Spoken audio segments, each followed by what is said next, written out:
అసలు మీ ప్రాబ్లం ఏంటి? ఎవరిని మనశాంతిగా పనిచేసుకొనివరా?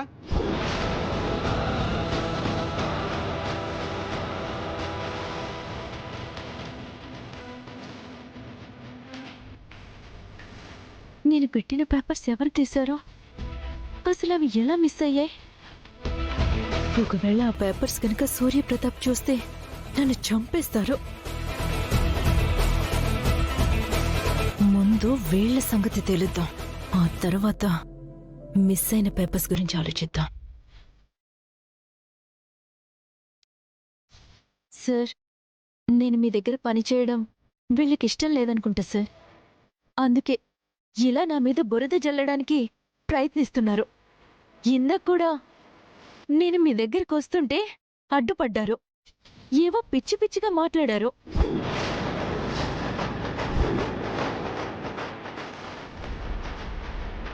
ఇలాంటి వాళ్ళ మధ్యలో నేను పని చేయలేను సార్. మీరు అనుమతిస్తే నా జాబ్కి నేను రిజైన్ చేసేస్తాను సార్.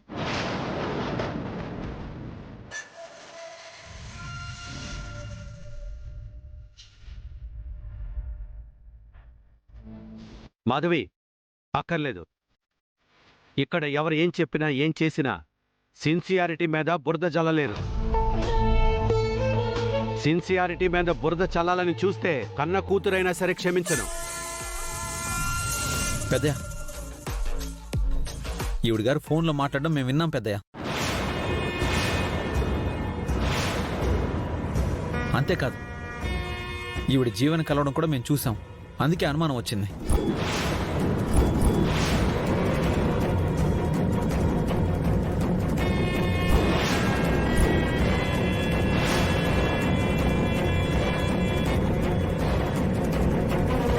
అయితే మీరన్నట్టు ఈ ఫైల్స్లో వేరే పేపర్స్ ఉండాలి కదా.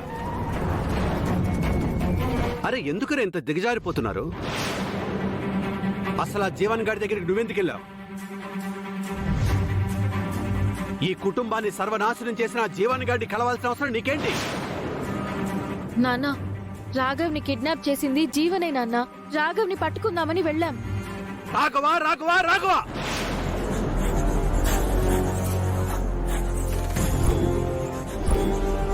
మీరు రాఘవ్ కోసం ఎందుకంత పరితపిస్తున్నారో నాకు అర్థం కావట్లేదు. మీరు రాఘవ్ను నా ముందుకు తీసుకొచ్చిన మరుక్షణమే వాడి షూట్ చేసి పడేస్తాను. వాడి పేరు ఇంకోసారి మీ నోట విన్నా మిమ్మల్ని కూడా షూట్ చేసి పడేస్తాను. చెప్పాను కదా సార్, నేను మీ దగ్గర పనిచేయడం ఆ విరూపాక్షి గారికి కూడా ఇష్టం లేదనుకుంటా. అందుకే వీళ్లతో ప్లాన్ చేసి ఏదోలా నన్ను తప్పించాలని ట్రై చేస్తున్నారు. విరూపాక్షే కాదు కదా, ఆ దేవుడు ప్రయత్నించిన నమ్మకంగా ఉన్న వ్యక్తిని నా నుంచి దూరం చేయలేరు.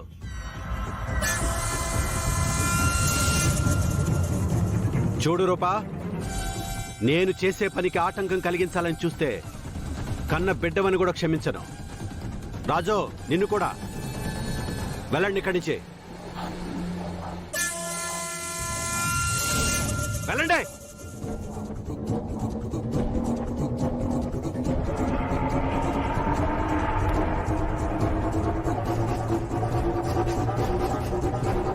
చూడు మాధవి, జరిగిన దానికి వాళ్ల తరపున నేను క్షమాపణ చెప్తున్నాను.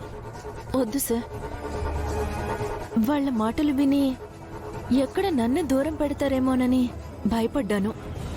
నా మీద మీకున్న నమ్మకం ముందు వాళ్ళు జల్లిన బురద నథింగ్ సార్.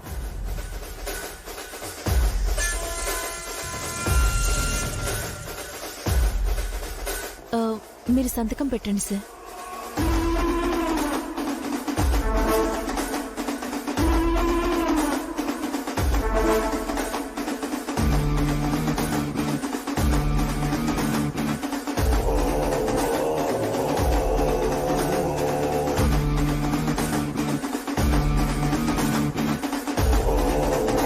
ఇంతకీ నా పేపర్స్ ఎక్కడికి పోయాయి?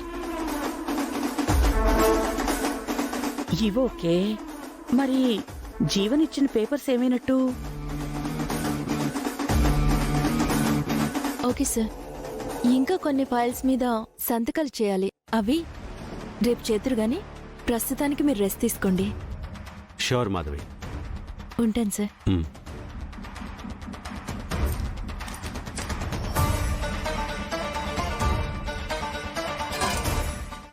ఓహోహోహో.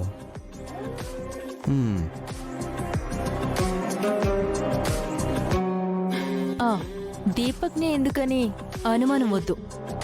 ఈ ఇంట్లో ఖాళీగా పడి ఉండేది దీపక్కే కాబట్టి అడగడానికి వచ్చాను. మా అనుమానానికి మీ కలయిక ఒక్కటే కారణం కాదు మాధవి గారు. నిన్న మీ బ్యాగ్లో దొరికిన మూలికలు కూడా కారణమే.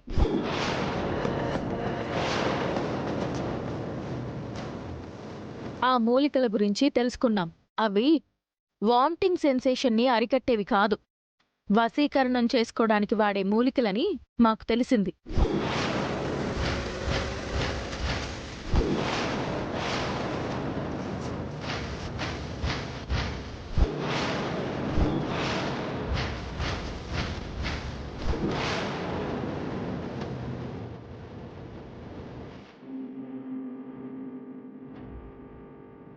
అసలు మీరు ఏ కాలంలో ఉన్నారండి? అసలు వశీకరణం అనేది ఉందా? మూలికలతో వశీకరణం చేసుకోవడం ఏంటండి? మీ ఇద్దరి పిచ్చి కాకపోతే. మరి మీరే కాలంలో ఉన్నారు మేడం?